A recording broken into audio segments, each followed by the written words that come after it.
নমস্কার বন্ধুরা, আজ আর একটি বই নিয়ে আলোচনা করব।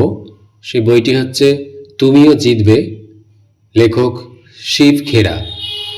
এটি একটি মোটিভেশনাল বই যা সাফল্য অর্জনের জন্য ইতিবাচক মনোভাব এবং সঠিক নীতির উপরে জোর দেয়।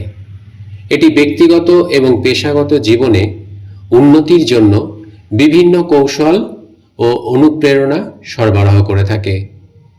বইটির মেন বিষয়বস্তু হল ইতিবাচক দৃষ্টিভঙ্গি। জীবনের প্রতি ইতিবাচক মনোভাব কিভাবে সফলতার চাবিকাঠি হতে পারে তা এই বইটিতে ব্যাখ্যা করা হয়েছে। আমাদের আচরণ, দৃষ্টিভঙ্গি এবং আত্মবিশ্বাসী আমাদের ভবিষ্যৎ নির্ধারণ করে। স্বপ্ন এবং লক্ষ্য নির্ধারণ করা সাফল্যের জন্য ভীষণ গুরুত্বপূর্ণ। লক্ষ্য ঠিক করার গুরুত্ব এবং সেই লক্ষ্য অর্জনের জন্য সুসংগঠিত পরিকল্পনার প্রয়োজনীয়তা সম্পর্কে আলোচনা করা হয়েছে। আত্মবিশ্বাস এবং চরিত্র গঠন একটা important issue.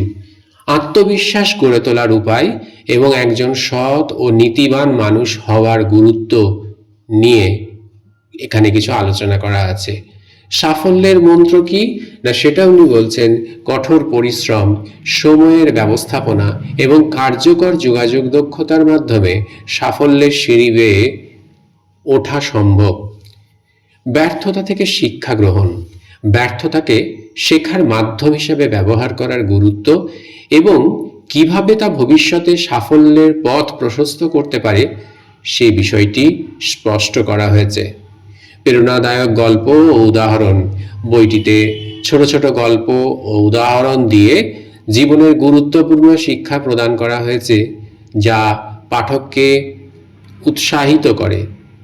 You can win বইটি আমাদের শেখায় যে সাফল্য শুধুমাত্র প্রতিভা বা সুযোগের উপরে নির্ভর করে না, বরং ইতিবাচক মনোভাব, সঠিক দৃষ্টিভঙ্গি এবং ধৈর্যের উপর ভিত্তি করে এটি জীবনকে নতুন দৃষ্টিকোণ থেকে দেখতে সাহায্য করে। ধন্যবাদ।